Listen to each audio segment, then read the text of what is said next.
Hello and welcome back to a brand new episode. That's right. You're thinking, wait, I thought these guys just disappeared. No, we didn't disappear. We've got our lives to look after as well. So, Rick, as always, join in here. What's going on, brother? Yeah, all good, man. All good. Yeah, like you said, just to second what you said, we have lives and shit. We got jobs and shit, you know. So no, we were off for a little bit. I was away. You were doing your thing as well. So it's nice to be back. It's nice to be back. I was going to say, full discretion, one of the main reasons why there hasn't been a podcast in the last 2 weeks is because we've had some problems with our hosting site, which is Podbean. Shout out to Podbean. No bad mouthing here, bro. And so we were in the middle of actually changing that to what we're using now, Zencaster. So that has created some issues. But we're back. We are back. That's all that matters. Doesn't matter ifs and buts and what's on go roundabouts. We're back. That's it. We're back. We're back like the Grand Tour. So, yeah, good. Yes. Look, obviously, we have a lot to discuss, but we're going to do that at a special pod at the end of the season when we just round up everything that we've witnessed and we've lived through, all the tears, all the pain, all the sweat, and all the beards that we've lost in between that as well. So and the grey hairs in between. And the grey hairs. Got grey hairs. I'd honestly, I think this season is the reason why I've got my grey hairs. So shout out to Arsenal. For you, I can understand that. Yeah. Now, for me, to be fair, it's been awful from start to finish. For you, I can understand the last couple of months, but or last couple of games. Definitely. No, I think, like I said, we're gonna do a full roundup of the season, or especially our team season at the end, so which will be next Sunday's podcast. But for now, I think because we've been out for a couple of weeks, we've got some stuff to discuss. Like nothing's really changed, has it, since the last 2 weeks? The teams have been performing the same. Obviously, since the Chelsea match, Arsenal. Well, we had a W, and then we had our first win, and we're Premier League now. You know what I mean? It's guaranteed survival. Guaranteed survival. What are you saying? 43. Right. Oh my fucking! You were Notts Forest. Yes. right there. Yes. Shout out to Steve Cooper, by the way, for keeping up that team. No, massively, really well done. But obviously, came at an expense for you yesterday. But who cares? I mean, you say at an expense, but in all honesty, I think the season was already gone by the time the West Ham game finished and the Southampton games. So I think at this point, I'd like to say, obviously, we were discussing in the group yesterday, saying, "Oh, he's experimenting," and I don't think he experimented that much. I genuinely wanted him to put more, younger players in because there was nothing really to fight for. I mean, all right, let's say we won that yesterday. Man City inevitably might smash Chelsea today. They're going to smash Brighton and Brentford in the last 2 games of the season. So, we probably would have fought a bit extra harder, and then the players could have got injured for a longer period. So, in a way, I'm glad that it ended the way it did, and to a team like a Notts Forest, because if we lost to Everton and that secured their survival, then yes, I would have been fuming. But it's Notts Forest. We like that team from the beginning. We've said that. Yeah. So we're not going to sit here and be hypocrites and say, "Oh, I can't believe it." It's one of those things. It is what it is. No, it is what it is. You're right. I agree with you. And but for me, obviously, I watched parts of the game yesterday, and I was like, I'm not going to watch any of it because I saw what Partey playing at right back up moments and so on. So I thought, like, this geezer, what is he doing? At least fight till the end. And I mentioned that on the chat as well. But now, man, to be fair with you, it's tough. I'm assuming it's tough for you. Great for me. I couldn't care less, really. But look, like I said, I mean, if you cast your mind back to maybe like 3-4 weeks ago, I did say that I'm pretty much done with the season anyway. Like, obviously, it's never going to be a write-off because we had a very decent run. We were like 95% top of the league, for the whole season. 93%, Which it I think no, but the problem is with this, because I'm looking a little bit of stats here. It's your April that let you down. You won at Leeds, or 1st of April you beat Leeds 4-1, and you April was the worst month, and then it just went downhill because I think you got knocked out by Sporting in penalties. 4-1 against Palace. But then 1st of April, maybe international break. Once you came back, I think it was international break. Sunday 19th to the first, Beat Leeds, and then 2-2, 2-2, 3-3. Lost 4-1, won 3-1 against Chelsea, won 2-0, got beat 3-0, got beat 1-0. So really, like April to May, how many games is that? 1, 2, 3, 4, 5, 6, 7. Yeah, 7. Let's say 7 to when the Premier League was lost. Well, you lost yesterday as well. So let's say if the full 8, you took 2 wins and a couple of draws, and that's not good enough.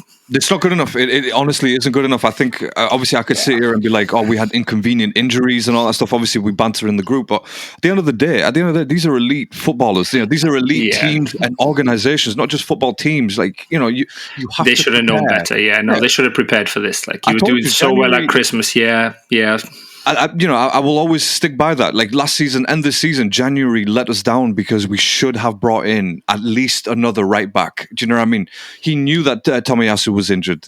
Yeah. And obviously Saliba wasn't injured at the time and whatnot. That didn't help matters at all. But, Saliba went out. That's when everything went to shit. So either put Holding in there or start Kivior and then give him the time that he needs. And then because he played all right in the last couple of games that he actually featured and started. He played decent. When you don't mention a player, that's usually a good thing because all right, he's just ticking over. He's doing his thing. He's doing what he's supposed to do.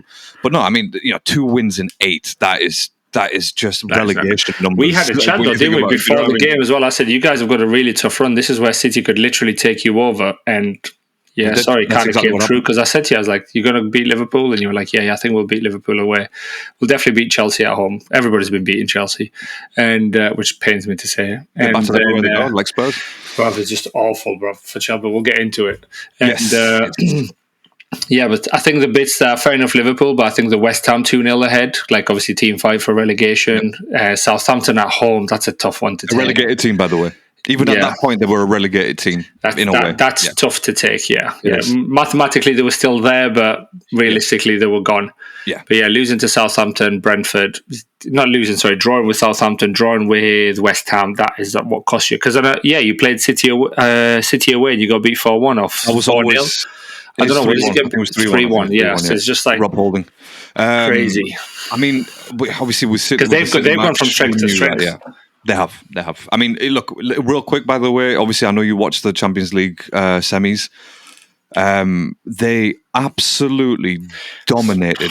They made Madrid look like a secondary school team. Genuinely, it was shocking from beginning.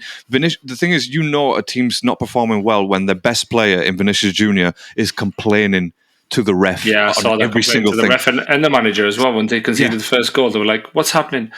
Now, I'm glad they got beat. To be fair, not because of I like Ancelotti, I like Real Madrid as well. Like obviously, I think historic club and some of my favorite players have played for the team, Zidane's, Ronaldo's, and so on.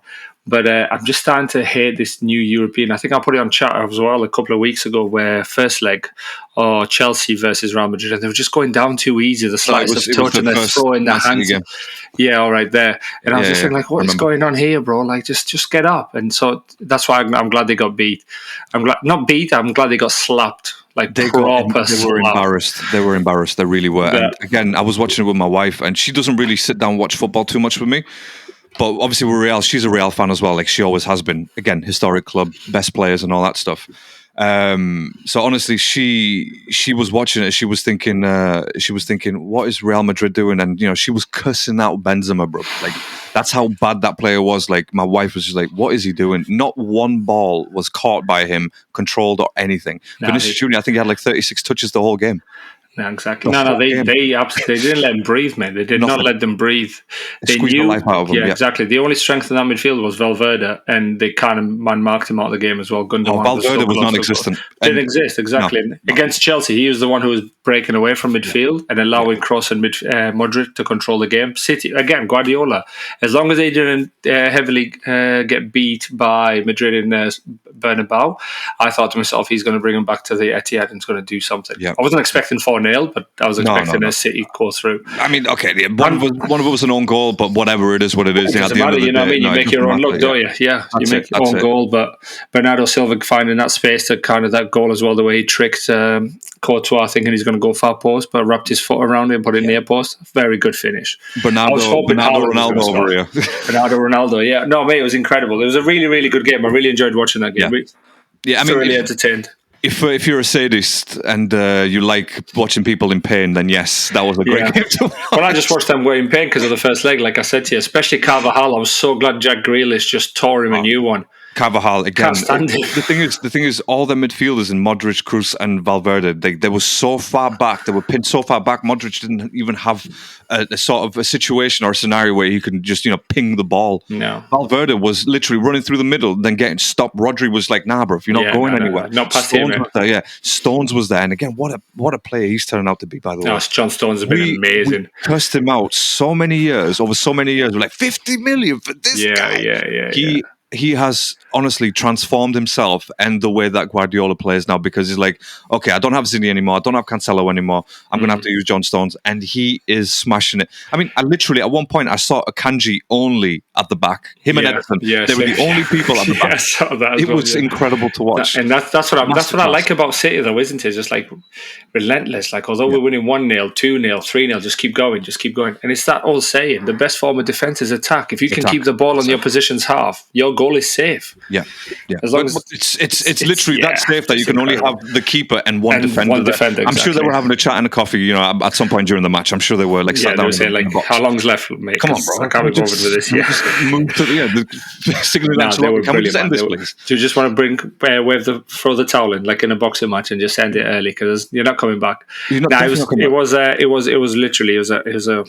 was a masterclass. It was a masterclass in football and how it's supposed to be played. And can I say, right, that there's a lot of people out there, like, opposition fans who say stuff like, "Oh, I hate watching City play. Oh, they're a boring team." It's like they're boring because they're winning, but they're winning because they're playing excellent football. Boring, or a team that I wouldn't watch, is a Jose Mourinho team, like the Roma team that they played in the Europa League. Did you see that? No, I didn't see that. He had one shot on target. Yeah, but one shot on target, and it was 0.03 expected goals from Roma. 0.03 expected goals because everyone was back. And look, it doesn't matter. The thing is, you can go to Mourinho and be like, "Oh, you played this way again." He's like, "Yes, I have, but this is going to be my 4th or 5th European trophy that I've got." Yeah, exactly. If he wins, it's another one. To be fair, no, what Mourinho's done, I understand, like, his style of play is obviously controversial and some people are for it. If you support the team, you're like, great, because we made it into a European final. Yeah. If you don't support the team, or like you're a neutral, like you and I watching Leverkusen versus Rome, you're going to be like, "Oh my God, am I really watching this match?" But on the City one, no, I like City playing, but there are times I'm just like, this is a bit boring now, because it's just the passing. It was the same thing that I had with Barcelona as well when Guardiola was there. Just the possession football, just passes. Yeah, and exactly that. And I'm not even on the pitch, and I'm getting exhausted of watching City pass it or Barcelona left and right. I do understand it a little bit, but no, you're right. Like, if you own a football team, or if you're a manager of even a youth team, a Sunday league team, you want them to play the City way. I was going to say, you're rolling over every single team. Exactly. No manager in the world is going to look at a City team and go, "Oh, I don't like the way they play."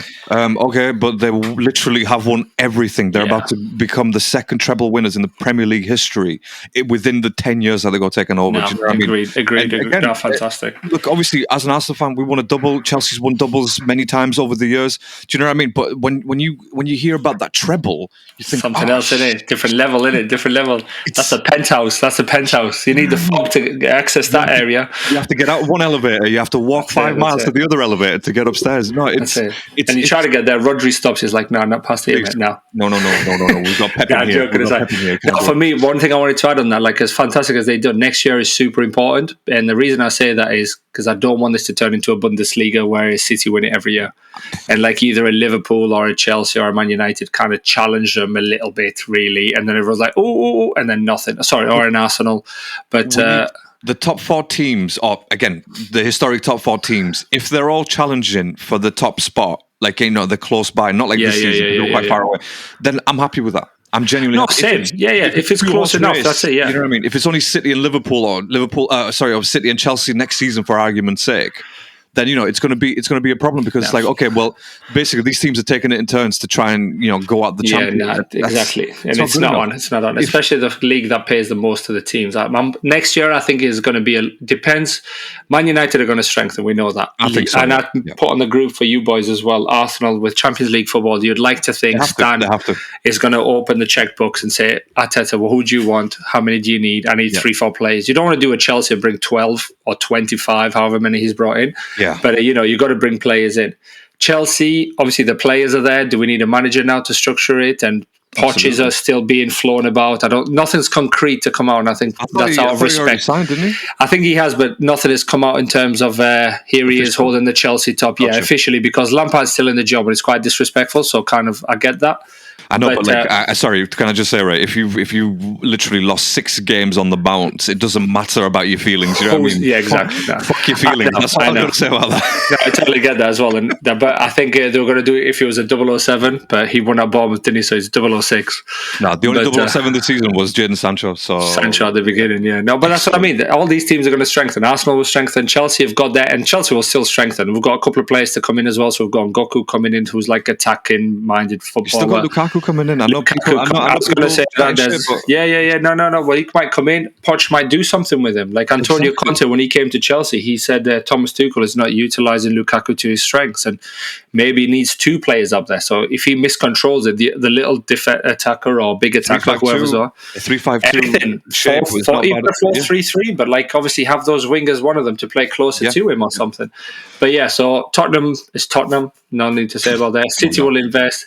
I worry for Liverpool. My worry is for Liverpool, and I'm not saying this because obviously I know what you mean. I know what you mean, though. I know what you mean. They're not gonna invest big, and who are they going to get to play European football? I know all the Liverpool fans are going to be like, but who's Chelsea going to get to play? Chelsea are offering 9-year contracts. If they come to Chelsea, they're going to come for a payday right now until we kind of get somewhere again. Do you know what I mean? Yeah. Newcastle's going to strengthen again. Forgot about Newcastle. On paper, the Premier League next year seems really attractive, really exciting. Teams like Brighton, Aston Villa, who are doing well this season as well. Exactly. I think Villa will invest. Unai Emery, for me, Pep gets manager of the season, of course, for what he's achieved, especially if he was a treble. But Unai Emery is... you're right. If he was a treble, but Unai Emery for me is like what he has done since Gerrard took over, where he's took them from, like in relegation battle. And I know we use relegation battle, but I'm using that lightly because it was October. Bottom half of the table. No, even they were 17th, bro. They were like not 17th, so it's 15, 16, something like really bottom half, like low end of the bottom half. In the last quarter and now look at where they are, like.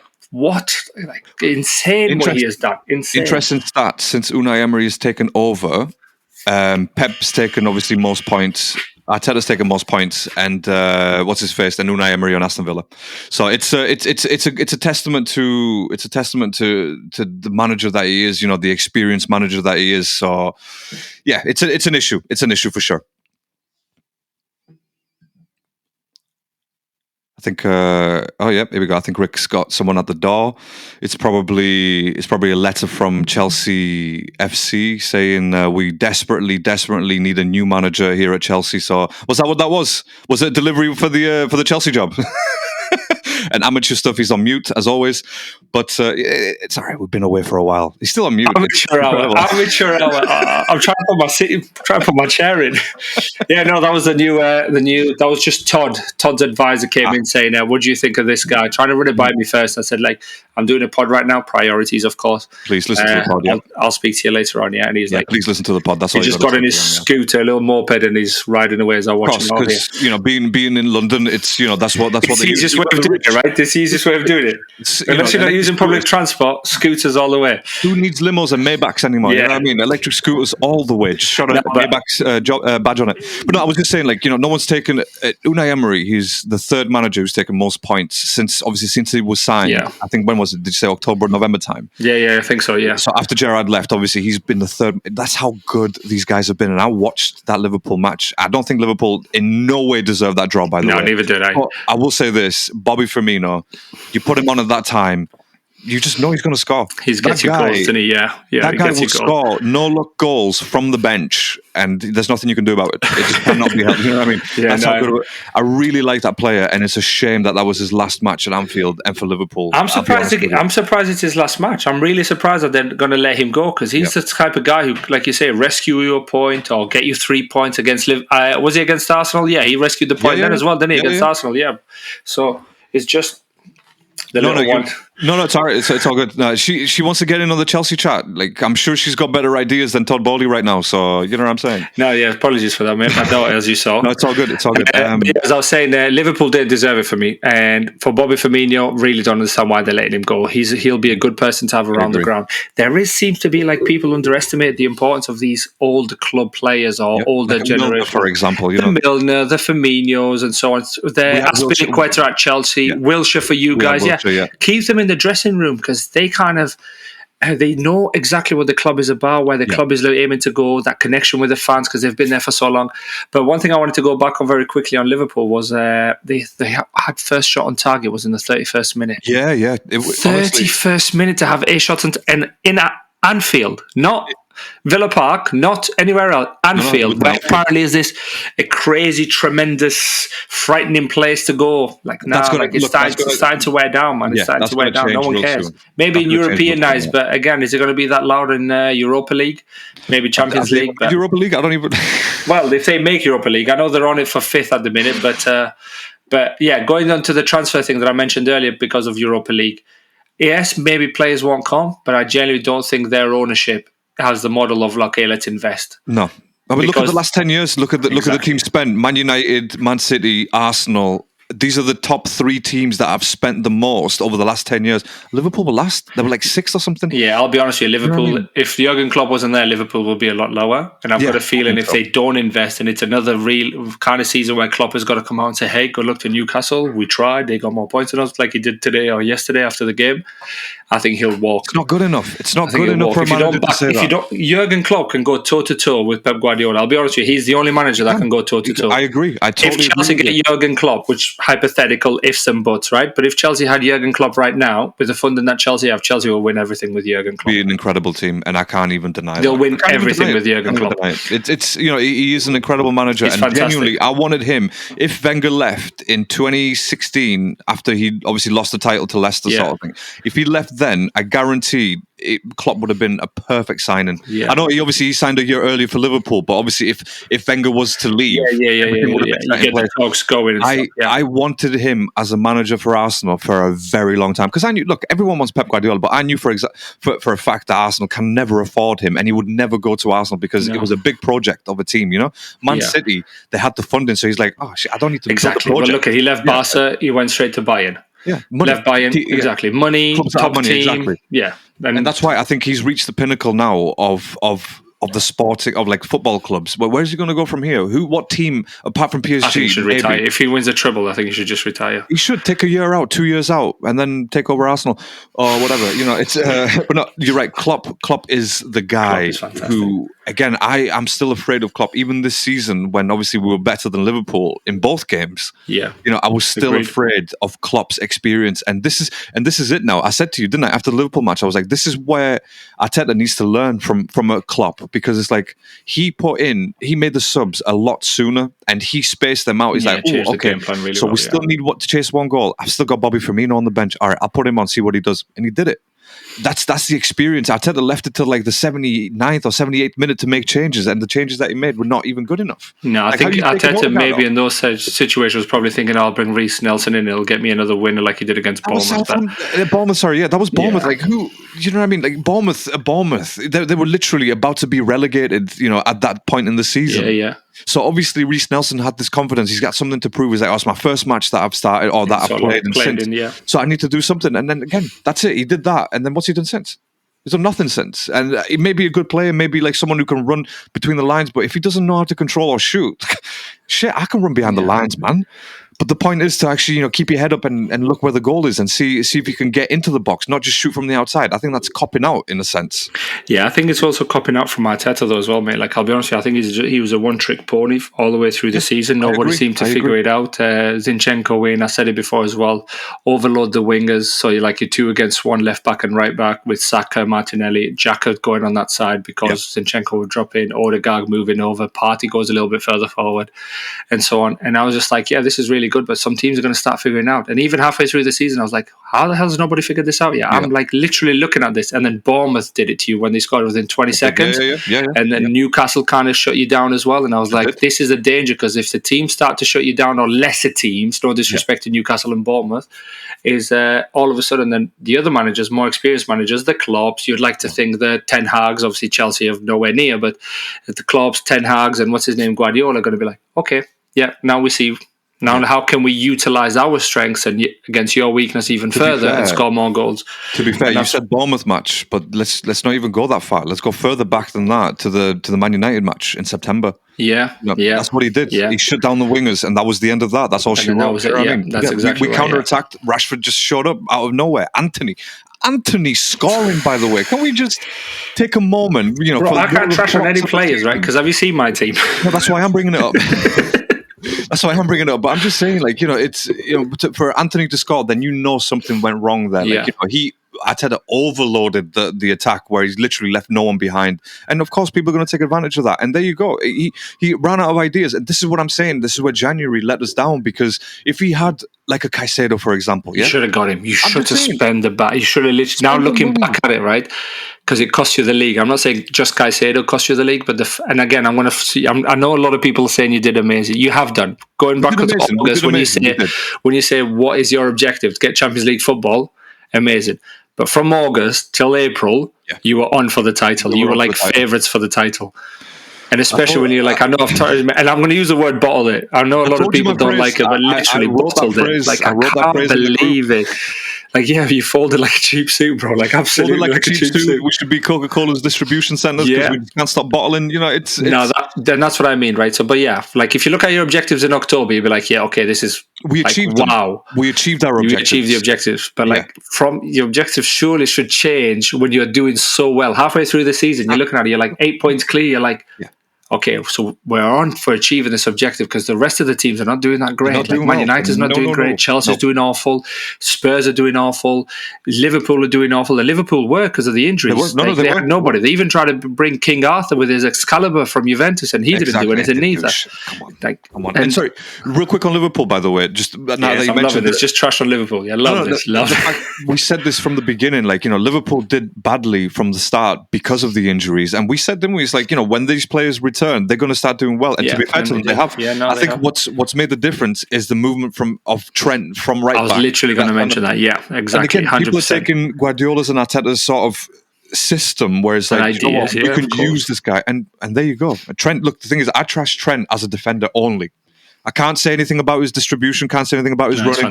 His passing, his vision is incredible. He's definitely one of the best in the Premier League for that. But defensively, he wasn't good. And I think that's where Klopp obviously was like, you know what? Okay, I don't want to embarrass you anymore, so I'm going to put Konate there. And Konate did well. Konate's there. Fabinho tend to drop it. Yeah. Fabinho, Look, Fabinho, Anyway, but no, that's what I mean. So this was your opportunity for you to actually look at it in January and say, right, we're on to achieve that objective, but can we even go one further? Like yourself as well. Like if you're going to work or you're about to do something, for a test, for example, you say to yourself, okay, I'm guaranteed to get an A. I'm going to stop. I'm not going to go for the A star. Now I'm going to leave it. That's literally what Arsenal were more or less doing. Like, no, I don't want to get the top grade. I don't want to get the highest. I just want, I'm happy here. And I'm thinking, spend 100 million, bro, because you're probably going to make it back if you win the Premier League. Yeah. You know what I mean? Like, we would literally, all we needed was 2 points. If we were like 2 points behind right now or 2 points ahead sort of thing, that's literally the difference. That's it. That's literally the difference. Fine margins, mate. Fine margins. That's literally what it comes down to. That's what makes it. We're talking from second to first. You should have bought. Regardless of what happens, regardless of how much money he costs. Even if Brighton said no, we want 90 million for him, you say, here you go, because we need him. We need him. So here's 90 million. And as much as Jorginho and Trossard made a hell of a difference, but there you go. I mean, sometimes those players are limited, and we needed those players in April. Okay, fair enough. You can argue that maybe the system of the manager, didn't suit him, or he changed the system, and Trossard didn't suit that particular moment, but. They ran out of ideas. They had nothing else to give. Jorginho, he's done well. I can't. Honestly, I know. Because every time we spoke, every time he was a Chelsea player, it was Jorge, and I've noticed, and the listeners have noticed now as well, is Jorginho. Now it's Jorginho, exactly. It's doing well. So Jorge, Jorge was blue. Jorginho is red. Jorge's still at Stamford Bridge, bro. Do you know what I mean? He's cursing you. Jorge's ghost is lingering about Stamford Bridge, bro. I'm telling you now. No, but for another thing, as I'm reflecting, sorry to interrupt you. Yes, you needed Caicedo, but also I think you needed a bigger striker, like a taller striker. Reason for it to change that game plan to possibly go to just a long, what's it called, like a long ball every time. Go to the first man and then try and see if you can knock something on for the smaller boys or like the Saka and the Martinelli. Which I do that against Brighton, but it couldn't work. Who's your guy? You've seen Brighton's defenders. Those people. That's what I mean. Who's your guy? What's his name? Jesus, like he's not winning aerial battles. Well, even in Nketiah, like they're never going to win it. Odegaard's never going to win shit. Even if he runs into the box, there's literally the header winners are our defenders in Gabriel and Saliba.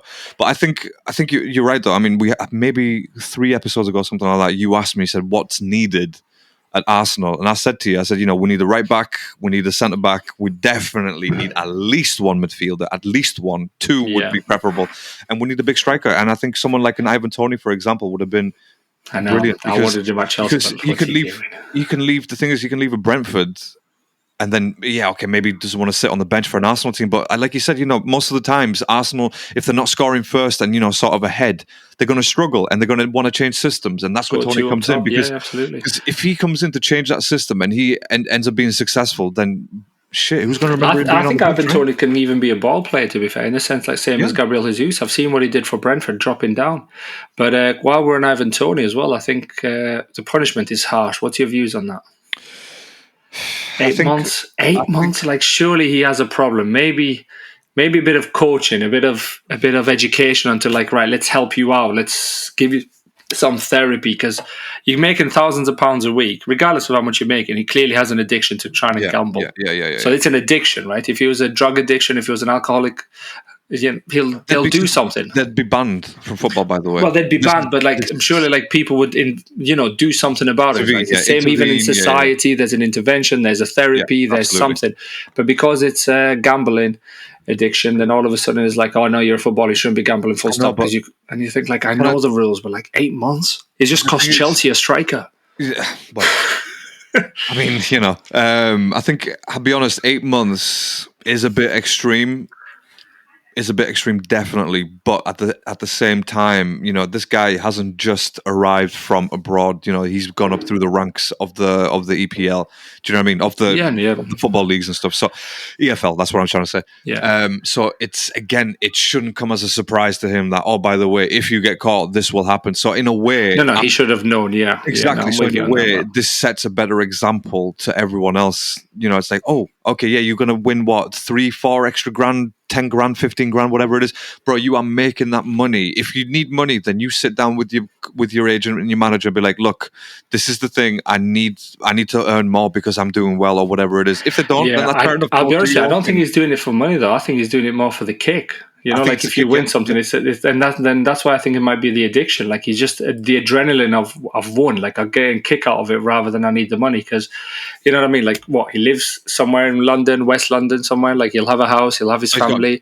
He's got. I think the car he got pictured with before either might be his or rental, but it's a G-Wagon. So obviously, he's doing well for himself. If you're looking at the things that every guy may want: a nice house, a nice car, wife and kids, or husband and kids, whichever way you go. Whichever way. Yeah. But I want to be slightly controversial here, but do you think if he was white, he'd get 8 months? And the reason I say that is Sam Allardyce was manager of England, and he got, he got caught basically saying, what's the word I'm looking for? He got caught with there was a journalist and he said, right, if you give me 200 grand, I can guarantee you can get that player. Bribing, who was trying to, for bribery, accepting bribes. Yeah. And he just stepped down as England manager, or like got made to step down. But then he was allowed to manage again. And you think to yourself, like, you got caught, verbally got caught saying, give me this money and I'll do this for you.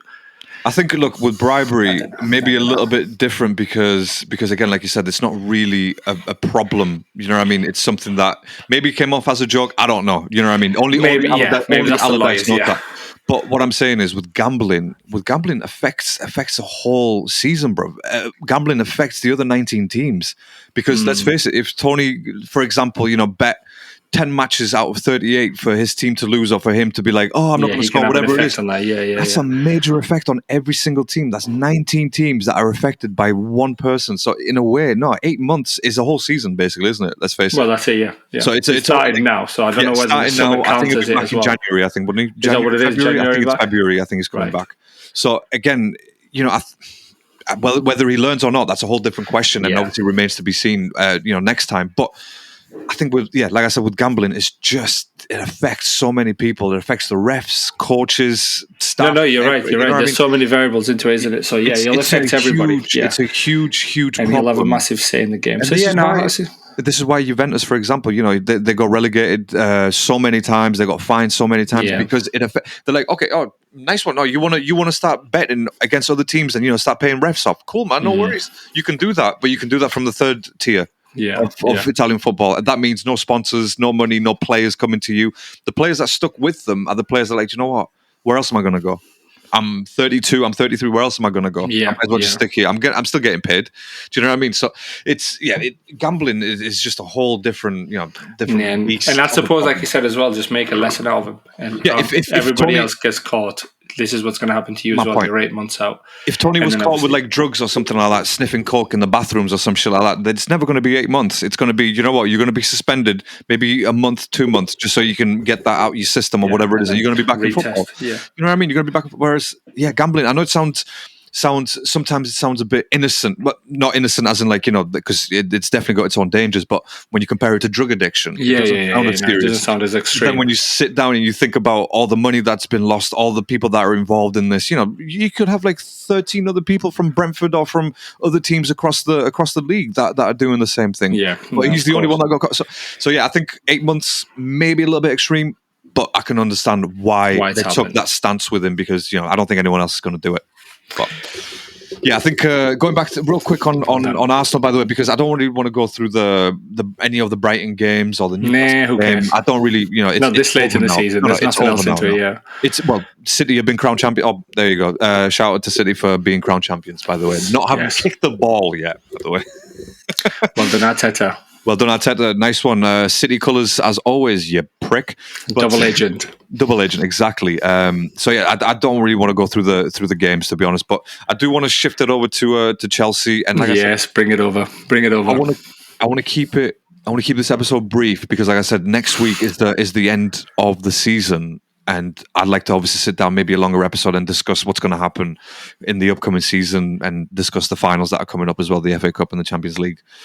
So with Chelsea, I mean, look. Where do you start, bro? Like, where do you start from other episodes? Is there a way to copy and paste, just bring my voice into it? I can just. I think it's just to be fair, mate. Chelsea now has just got to the point where we became fans of against our rival teams. So, for example, I was a fan of Brentford against Arsenal. I was a fan of Aston Villa versus Liverpool, and I think I was talking to somebody else as well, and he was like, "Yeah, no, I just support the teams that is against our rivals." And I was like, yeah, same, to be fair. Like, that's the only place we seem to get a bit of joy because our club, our team is giving us nothing. No excitement, not even something to look forward to the future. We had that cameo with Mudryk back again at Liverpool and we're like, oh, maybe. And then everything died down after that. He didn't even get to feature in many games. No. We got Lampard in and we're thinking, why? I think I mentioned it on here as well before. I was like trying to manifest into something positive and just focus on positives. And even on the chat, I was like, no, just don't chat shit. Just say positive things and it might come good. Sometimes it can't be done. And you're just like, So the whole point at the minute with Chelsea is just we need a big clear out. We need a massive clear out, and that clear out does not mean Todd bring other players in. It does not mean substitute and replace. It means just clear out. I sent that thing on the group chat where there was talk maybe Kova leaving, Pulisic, Ruben Loftus-Cheek. Certain players just need to go, man. Raheem Sterling needs to go for me as well. I know he scored against Nottingham Forest and we drew 2-2. At what cost? Because no one's going to take him, man. Not at that age, man. Not even like the thing is, no one's going to take him. These players are not going to go. He's on 300 grand a week. Who's going to take Raheem Sterling on the performances he's putting for Chelsea and pay him 300 grand a week? Nobody, unless Chelsea are prepared to do what they did to Gareth Bale and Eden Hazard and just say to him, like, you're not going to play, bro. Like, collect your money. We don't care, but you're not playing. Hopefully, them get to force out. Maybe he'll come good under Pochettino. Who knows? Maybe. But I'm just going off what I'm physically seeing. It's just awful, bro. Just awful. Pochettino's gonna still use him if he's there, right? Like, he probably will. Pochettino likes those kind of players. He looks at probably Sterling and thinks he's Lucas Moura against Ajax that got him into the Champions League final. Like, do you know what I mean? Like, what's my man going to do? I'm hoping hoping for the best. Of course, I'm hopeful. I'm positive thoughts, manifesting it, sending good vibes to Poch and the Chelsea team. But realistically, I don't have high hopes for next season neither. Yes, we've got Lukaku coming back. Yes, we've got Ngoku. Yes, we have the boy from Lyon. I forgot his name now, who's coming back. Barry Sheila has another season. Enzo, Mudryk. Cucurella needs to leave. He needs to go. He's not a Chelsea player. Ben Chilwell's there. Lewis Hall is there. If anything, just help out Lewis Hall to become Lewis Hall can be a Cucurella within 6 months. He's a good player. He's a very good player. He's a young lad. He's confident. We saw what he did against City in the FA Cup in the sense of like he wasn't afraid. Yes, the team got slapped, but he wasn't afraid to attack. He wasn't afraid to try the cheeky nutmeg. Exactly. He was the only one playing with confidence. Yeah. And give him a chance, man. Give him a go. I enjoyed Lewis Hall. I think he's been a good player for you every time he's played, to be honest. And again, it's just that passion and that heart that he's putting into the team, into his performances, which that's all that's needed. That's all that's needed. That's all we asking for. As fans, I think any fans in any football club, you literally ask for just passion and heart, just put the effort and desire. Give it some, give it everything. Doesn't matter if we win or lose, we can walk away and be like, do you know what? We actually gave everything. Exactly. We just got beat by the better team. We got beat by City, by Arsenal, whoever was better than us. And obviously both teams have been this year. But Pochettino coming in, like I was saying, the whole media outlet, they're trying to spin it and be like, oh, but he's very good with young players. He's this, he's that. Listen, bro, like we need winners. Like he's not going to win anything, has he? He's not won it. Did he win League One with PSG? I don't even know if he won that. I think he got beat by Lille. PSG can win League One without a manager, mate. Like, but what I'm trying to get at, like with Pochettino there, they didn't win it. No, I don't know. I don't think they did. I don't know. Somebody correct me. I can't remember. No, I think it was Lille. Yeah, you're right. I think it's the year that Lille beat them, and then they also got knocked out. Of the Champions League. But man, I just don't know what he's going to do. I know they're all talking about what he did with Dele Alli, with Harry Kane, with Eriksen. What did he do with Dele Alli? Really young. Dele Alli was fantastic, but look where he is now. He's like no team. I think he was a bronze card in FIFA. Yeah, even I think was it Fenerbahce or Besiktas, one of the two. They didn't even want him. They were like, "Nah, we don't even want this player anymore. We're going to sit him on the bench. We're not going to renew his contract because, well, he hasn't exactly been good." But can I say with Pochettino, right? I think it'll be a little bit different than Lampard and Graham Potter in the sense of he's managed at the very highest level. Yeah, and Potter didn't. No, Lampard, he's played at the highest level. He's managed at the highest level, but he hasn't been good. Do you know what I mean? Yeah. But even at the highest level, he was only for that season and a little bit at Chelsea, really. He wasn't... Yeah. He got sacked twice in the same season. Yeah. So, by two different teams. So, again, I think Pochettino will bring a level of stability if he is given the freedom from Todd Bowley and from the board. That's just key. Not in terms of what players he wants in, but just, let's say they're not going to bring any more players in, but Todd needs to give him the freedom of choosing and selecting, these are the players that I want to play for me, and I don't want Todd Bowley coming up to me going, oh, I need you to play this guy because we've got a contract with Adidas or Virgin. Yeah. It doesn't work like this. It's not America, Todd. Fuck off. Literally stay in the office, bro. Just stay in the office. Stay behind your glass sliding doors and just stay there and just write the checks. And focus on sponsors. Why is he not focused on sponsors? If he's so good, just focus on getting the sponsors. Don't write the checks for whatever it may need. Like you said to there as well, I might need these players. I was like, there is no room for any more players. Literally all of West London is full of Chelsea players living in apartment blocks. We're going to have to turn into building. The whole of West London is literally the training ground for Chelsea. So that's how it works. Training ground and housing accommodations. Exactly. They moved everyone else out just so they could put the Chelsea players in there. It's crazy. But now I'm really hoping for a big clear out. I'm hoping for a big clear out, and I think it also is important in terms having of a strong as well, pre-season. Well, loans, just get players out. Send players out there, because the problem is you want to be able to, even if you're not playing, to be like, okay, there's a guy or two in front of me and then I can play. At Chelsea, there's 6 or 7 in front of you per position. Yeah. You're thinking to yourself, if you're not Reece James, who else is going to play there? Trevor Chalobah, under Graham Potter, Raheem Sterling, Ruben Loftus-Cheek. And you're thinking, what is going on? You know what I mean? What is going on? Okay, you hope for an injury-free season, because that month where it was really unlucky for Potter, to be fair. He had all those injuries leading up to the World Cup and so on, I think before the World Cup. So you can understand these things. But no, it's major things that need to change at Chelsea. Yes, okay, bring a strong manager in. And then the next thing is Todd Bowley needs to keep out. He just needs to focus on being his chairman. He does not need to try and do everything. I think with any manager that's going to walk into the Chelsea job, that's the first thing that they have to sit down and discuss with their agent and Todd Bowley and be like, look, I'm happy to take your role. Yeah. I'm happy to take the team from you. You know what I mean? I don't want you to be my overseer, my overlord, and be like, no, you can't do this. Because at the end of the day, when you just literally, the fundamentals of it all is the fact that Pochettino, Potter, and Lampard know how to play football. They've managed football teams. They know how it's done. At the very least, maybe good or bad, it doesn't matter. They know how it works. Yeah. Someone like a Bowley, as many times as we've said it, but I just don't think it's sinking in yet. You know, he has no experience. No, he's zero experience in it. We had look no further than Ryan Reynolds and Rob McElhenney, right? They bought Wrexham, but what do you think? Do you think they sat there on top of Neil Parkinson and be like, "No, you can't buy that player," or "No, you must play"? Well, they employed the tall curly haired guy on it, because obviously I'm sure you saw the document. Yes, I'm sure you saw the documentary. He was just a liaison. He was just a liaison. Yeah, he was just liaison between the two, right? And obviously tell Phil Parkinson, who do you need? Go back over to the Rob and Ryan and just say to him, like, right, it's going to cost this much. Okay, what can we do? Let's do something with sponsors. Exactly. And that's all that we need to do as well. But that's how it works now, though. They stepped away from it. They would, they go there, they enjoy the games because they don't have the responsibility of being like, oh, well, you pick these players, Rob and Ryan. Yeah. It's your fault that we're here. But Todd Bowley, that's literally what the fans are saying. It's your fault. This guy's playing. Madueke, look, he's been probably he's decent a couple of games. The problem that he has is very selfish, and he's still lost when he's got the ball, and that just comes down to experience. So left-footed. It just comes down to experience. That it really does, because I watched him, and when he should have passed, not the last match, the match beforehand. I can't remember. Yeah. I think it was Bournemouth. Was it Bournemouth? It was Bournemouth, and again, he did very well going up and down that right wing. But when it came down to the finishing products, either you pass or you position yourself in a place where you can actually shoot. And not from tight angles and expect the ball to go in. And that's what I mean. What a great goal he scored. That's what I look at these things, and I think to myself, like, no, okay, you're not that kind of player. You may have the attributes, but you're not that kind of player. I look at Mudryk, and I know you're probably going to be like, oh, mate, get out of Mudryk. But he looks like he wants to pass, but there's no runs there. Or he makes a run and doesn't receive the pass. Madueke gets the ball, and he looks like his head is always down. Yeah. Looking at his own feet, and you think, bro, like, just look up a second. Just literally look up, and there's a player in midfield, or there's a player overlapping, or they just whip it in the box. But we've been limited. Like I was saying to you, you need a big striker.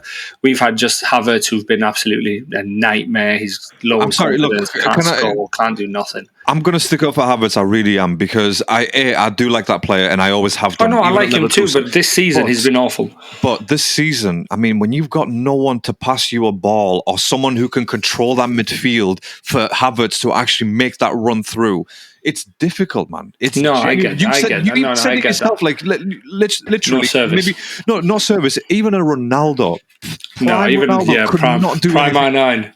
R9 could not do anything in this team because there is absolutely no service. The Enzo Fernandez, isn't it? Yeah, Enzo Fernandez. Yeah. Enzo Fernandez. I think next season, I think he's going to be a very good player. I think he'll be a very good player. I think so as well. He's really just slotted in, and he's like, do you know what? I control this midfield. This midfield is mine now, because there was no Kante at the time. Kovacic wasn't playing the best. He was the constant, and that Fernandes was the constant in that midfield, and still is. So I think next season he's going to have a tremendous season. But if he has a tremendous season and the rest of the Chelsea team aren't playing well, guess what? That guy's not sticking around. He's not sticking around. You know what I mean? Because there's going to be other teams that are coming through. The only thing is, I think what will happen is he'll end up sticking around, but it might not be to that level of commitment and performance because of how big his contract is. And Todd's obviously going to demand 150, 200 to buy the contract out, and that's not going to happen. I think that's one of the reasons, as well as I'm thinking now, is Todd Bowley gave him this huge contract because he saw the prospect and the potential in Mudryk, in Enzo. Yeah. No, of course, but nobody's going to come in.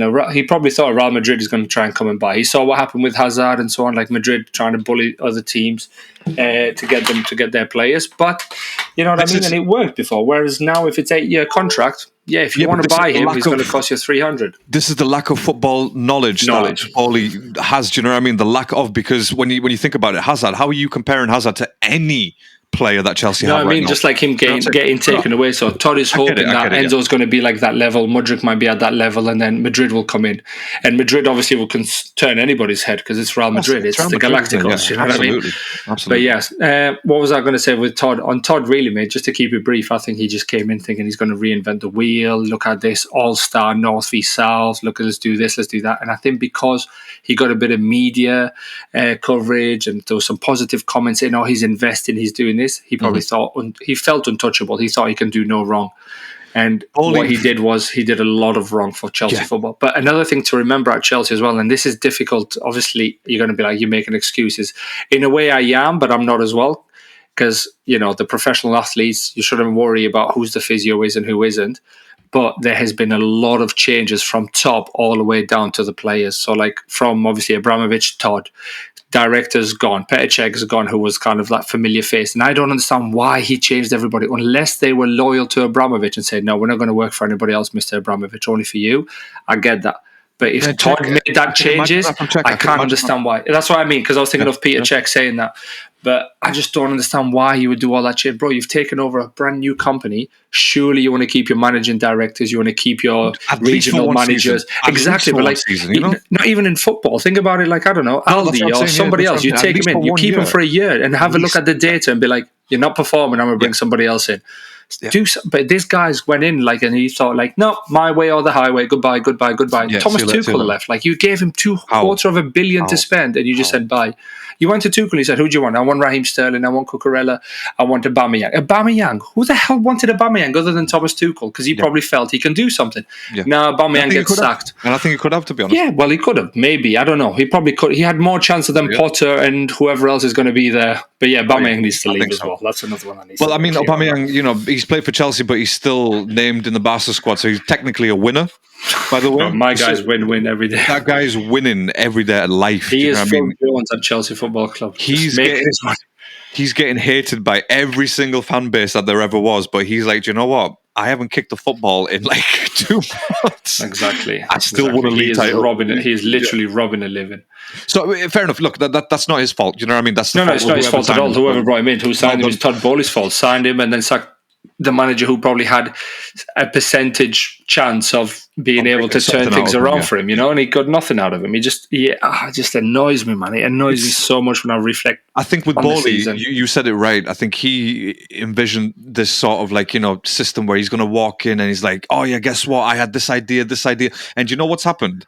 It's like, when a child comes up to you with a good idea, right? And it's like, yeah, this, let's do this. And then you're like, yeah, of course we're going to do that. But then straight after you're like, what the fuck? I'm not going to do any of that. You're 13. North v South. What is this? Do you know what I mean? This isn't MLS, bro. This isn't America. It's not going to happen. Please stop this. Please stop the madness. But look, Chelsea, like I said, we're definitely going to go in a little bit deeper conversation about what could potentially come from Chelsea next. This is just a catch up on what's happened in the last couple of weeks. Shocking from my team. Let's see. Obviously, there's no point doing any predictions for the matches on today because. No. Well, to be fair, I'm just very quickly. I wanted to touch a little bit on West Ham Leeds. I really hope Leeds go down. Apologies, Leeds fans, but that's exactly how I feel. It's just Big Sam. I can't stand him. The comment that he came and made out as well. I kind of want him to go down, but the problem with him going down is a great football club going down. Yeah. But out of the three clubs that are there, Leicester, I think, have gone. And I think it's more or less between Leeds and Everton. But they're both really big, huge football clubs, historic teams. But Big Sam, for me, I just can't stand him when he went Arteta, Guardiola, Klopp. They've got nothing on me. Oh, nothing on me. No one's above me or something. I was thinking to myself, bro, like everyone's above you. You've been out of work for so long. Like, what are you talking about? No one takes him seriously. I think even Guardiola said something to him after that Man City Leeds match. I'm sure he said something in his ear, shook his hand and smiled or laughed at the end of the match. Yeah, I'm above you, bitch. Yeah, what are you expecting, Sam Allardyce? You weren't even relevant back then. I know. You were relevant with one team, that was Bolton, back in the late 90s, early 2000s. Yeah, because he overachieved with Bolton. Yeah. And then after that, who was he after that? He was literally a relegation merchant. That's what he was. Trying to keep teams up. That's literally his. There's absolutely nothing else on Big Sam, and the fact that obviously he got sacked after a month or 2 weeks during the England for bribery. Yeah, for bribery. It's like, bro, you've got. I can't believe someone's actually brought you back in, but that shows how low Leeds are willing to go just to keep themselves in the Premier League. There's absolutely no way, by the way, that Big Sam, if he keeps them up, there's no way that he's going to be at Leeds next season. No, he won't. No He'll way. get sacked by November because that's his pretty much thing. He comes in, he gets a big bonus in terms of, right, if I keep you up, and I think it's been documented as well. It's 2 million if he keeps him up. There you go. £2 million bonus if he gets it. Now, of course, like it's not his fault. It's the buffoons who decide to employ these people. I agree. But for me, I want him to go down. I want him to lose this reputation of Big Sam can save you, Big Sam this, Big Sam that. And at first I was like, he'll probably do it.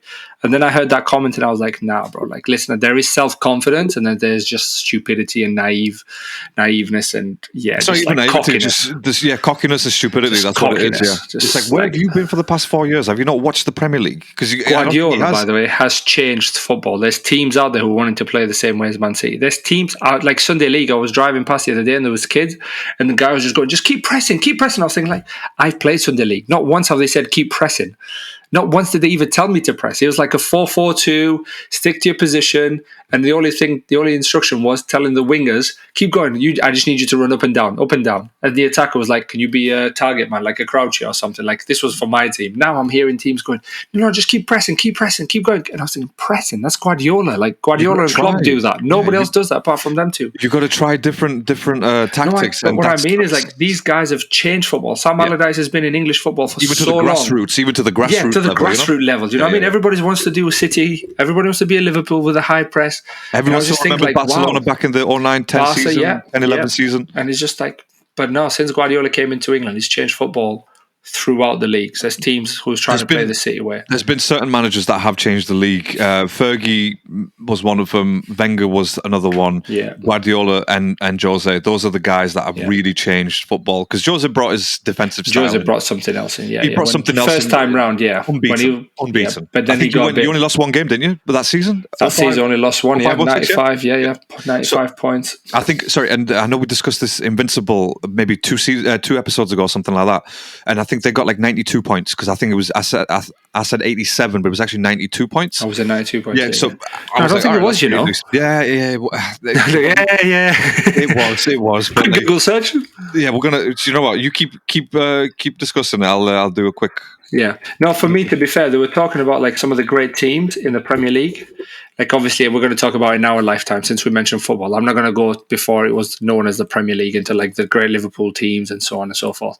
But for me, this City teams take some beating. I understand Man United's treble team was fantastic. Andy Cole was amazing. Bex, Cantona's and so on. Teddy Sheringham was fantastic back then. But I don't know, maybe it's because it's fresh and it's current. Because even the Chelsea team with Ian Robben, Damien Duff and Didier Drogba took some beat as well. Terry and Carvalho partnership. Even Paulo Ferreira was fantastic and he had no pace. That Chelsea team was scary. It was. Do you know what I mean? Scary. It was crazy, right? He was so good. Makelele in midfield, that kind of where everybody started renaming the defensive midfield role the Makelele role, and he's just even like before, even to the point just before Kante started as well. He came to be known. That's what it was. It was the Makelele role. That's it exactly. And even now when Kante plays, he's like, he does the Makelele role really well. Arsenal obviously going unbeaten in the whole season, like in the Premier League, because I think you lost 7 games that year in all competitions. But yeah, in the Premier you were unbeaten the whole season. Yeah, man, it's just crazy.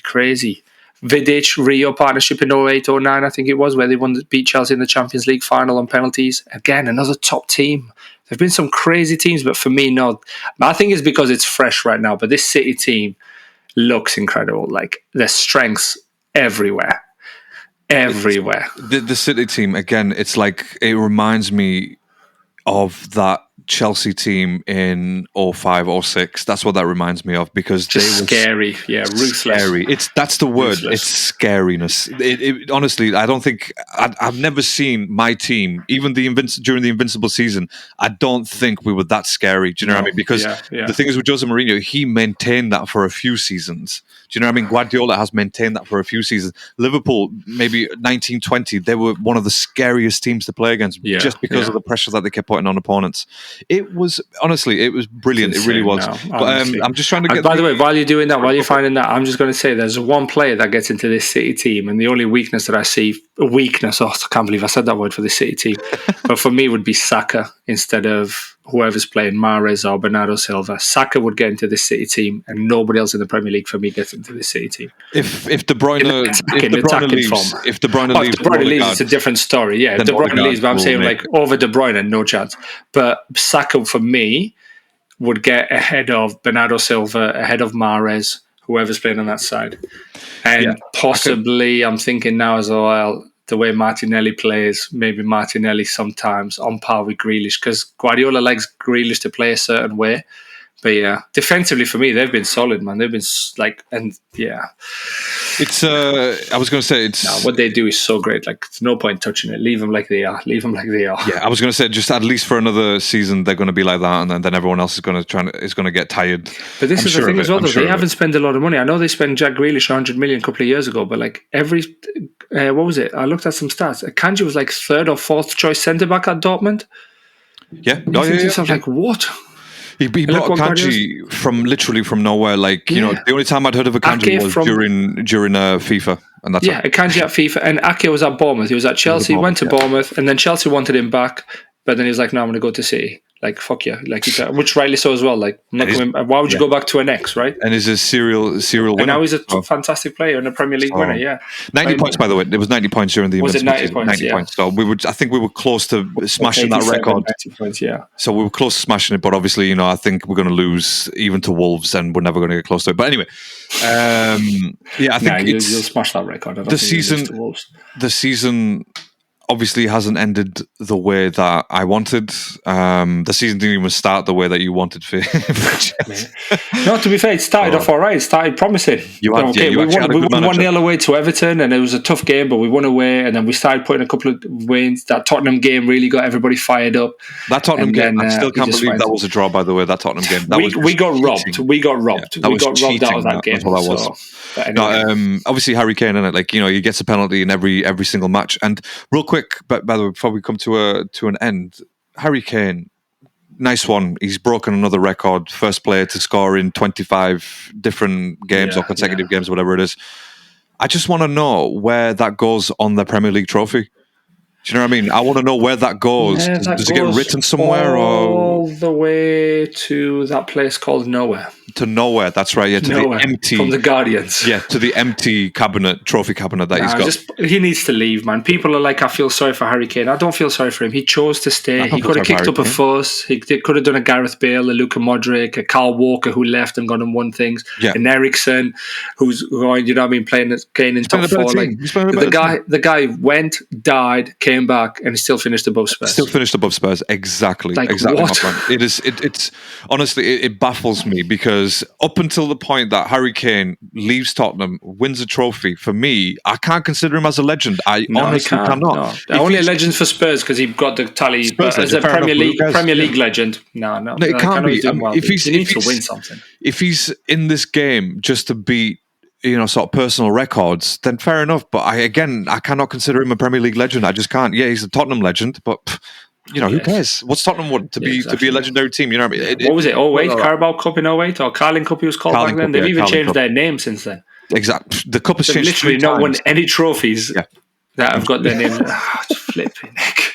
It's amazing. It really is fantastic. Listen, anybody for Spurs, I think for Spurs, they need to get together, the fans, and just ask for Daniel Levy to leave, because yesterday's performance was not acceptable. Look at their players. It was awful. You know what I mean? Look, I'm sorry, but I've told you this. You cannot do anything with players like Ollie, Eric, or Romero. You know what I mean? Like, or Emil. Come on, bro. I know we've got Emil Smith Rowe in our team. Yeah, Emil Højbjerg.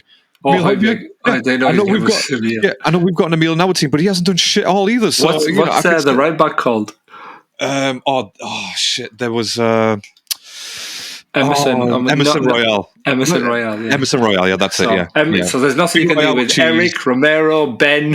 Big Royale with cheese. Davies. I've told you cannot win anything with a player like a Davies. Look at Everton. They've got Tom Davies. He hasn't done shit for them. Yeah. Ben Davies. He's literally. I think Ben Davies yesterday. Ben Davies. Yeah. No, there's Tom Davies who plays for Everton, isn't it? The blonde-haired guy who's got the midfielder guy. Midfield guy, yeah, he hasn't done shit for them. But Ben Davies yesterday, right? I think it was the first goal and he was running trying to sort of defend, and then all of a sudden you see him switch to go sort of diagonal in the box, and he was ordering someone else to go, like Ollie Skip to go. What? And I was just sat there thinking, you were close to him. Why would you deviate from that side and order someone else to go in? Because he was never going to catch him. Do you know what I mean? Never going to catch him. So that team is Conte's words are coming true, aren't they? Conte's words saying this club will never win anything with this management and these players. There was fans that had obviously signs out saying, Levy out and all this stuff, and either he has to. He's not going anywhere. He won't go anywhere. No, he won't do anything. He won't, because he's not the owner of Tottenham. He's the CEO. Yeah, but get rid of Paratici. Get rid of Paratici. Why do you need that guy for? He brought in Conte, and with that, Conte brought in the Kulusevskis and the Bentancurs and stuff. Yeah, the only two good players that I would take from Spurs, by the way, but maybe and even then now, to be on the bench. Even not now, because obviously they're tainted by the Spurgeon syndrome, so they've been infected by it. It is honestly shocking. But No, man, I've got nothing else to add. I'm obviously excited to the game. I'm watching now. So who's playing right now? Because we've got 2 games, haven't we? We've got West Ham, Leeds, and then Brighton, Southampton. No one cares. And then obviously City, Chelsea. Again, no one cares for that one. 4:30, isn't it? No, it says 4:00 here. Is it 4:00? Oh, even better then. Even better. 1:30, yeah. So we're going to definitely watch those matches. Again, we're not really going to do any predictions because who gives a shit? The season's over now. But before we do leave, though, obviously there was supposed to be F1 this weekend. But what happened? I was going to ask you about that. Why is it cancelled? What's going on the calendar? There's been major flooding in the Emilia-Romagna region, and a few people have died. So obviously, our thoughts with the Emilia-Romagna region and. Definitely. So it's go to everyone. So I think obviously the FIA they cancelled it on Wednesday, which is good because they didn't leave it till the last minute. Obviously, there's fans that are going to be affected by that, but at the same time, FIA basically came out and said it's not fair to put extra strain on the emergency services. Police, obviously, all that kind of stuff, because there's going to be there's going to be hundreds of thousands of fans. What are they going to do first? What if there's a tragedy? What if there's a tragic thing that happens at Imola with the fans? You know what I mean? Because you can't. Imola's the type of track that is sort of notorious for bad shit happening. Do you know what I'm saying? Yeah, well, do you know what I mean? One of the greatest drivers died there, right? But not even that. In '94, when Senna died, the day before, I think it was Roethlisberger. I think he crashed. He died. And then Barrichello, he crashed directly into the barriers. He was all right by the end of it, but again, there was 3 incidents in that weekend, in that '94 weekend, and obviously Senna was the one who said, "Don't think we should go racing." Everything else, and they were like, "Oh yeah, let's just go racing." Yeah. And then obviously the tragedy happens. So I think FIA made the best. I saw somewhere that they donated $1 million or €1 million, one or the other. I saw that. I think that was towards the emergency services. To help them out and stuff. Yeah. No, that's good to see. Which is really good. So, it's really nice. I think Liberty Media, who own F1, I think they've done. I think they made the right choice. They didn't go ahead with it, because if it was like Eccleston or Max Mosley, I think they would have been like, they wouldn't care. Just give them armbands and they'll swim if we have to. They'll swim, They'll swim if we have to. But and we've got Monaco coming up next weekend, so that's going to be exciting. Monaco for me is exciting to watch the qualifying. The rest of it is just boring. I'll be honest with you. The rest of it is just so boring. The rest is more tactics then. The race on Sunday is only good if there's a red flag coming out. And that's the only time that it's a good thing. But there you go. Look, the inevitable has happened in the last 2 races. Red Bull just took over, especially in that the Baku race, which was the previous one. Yeah, they took over, man. As soon as Max Verstappen was behind Leclerc, the end of story. That's why I don't want to discuss any more F1 because tone as well as finishing quickly, because just overtook, leave it. No one wants to talk about it anymore. No one does, because Red Bull have taken the season. So look, we will be back obviously next Sunday, maybe during the week as well. If some crazy stuff happens, we will be back. But next Sunday, definitely we're going to have a longer episode just to discuss where to go, where our teams are going to go forward. Discuss everything. Yeah, absolutely. Well, our teams and possibly like Liverpool and maybe like what other teams can do to challenge City, so we don't end up with a Bundesliga style league where one team wins it every year. So sweet, man. Good night from me. Brilliant. It's been great. So thank you so much for listening. And by the way, I want to give a shout out to over 2,000 downloads that we've had since we've started this podcast, which is amazing. So please, if you are listening, make yourself known in the comments. Hit us up on Twitter and Instagram at NESportscast, and just keep suggesting, keep recommending stuff, and sending questions. That's what we want. We want you people involved. Sending questions. That's it. But definitely. Obviously, for next season's podcast, we're going to hopefully come up with some new formats, some new stuff, because this was just a tester, really, wasn't he? Tester, and I think we've done well over nearly 70 episodes. So no, we've done very well, man. It's kind of worked out. It's kind of worked out 2 episodes per week, during the season. So 38 games, we're up to nearly 70 episodes. So we're getting there. And the roles are going to reverse next year because my team won't play in Europe, but your team will. So obviously, it's going to be fun. And so there's going to be extra stuff to discuss. League. But until then, we will catch you on the next one. Stay safe, stay alert.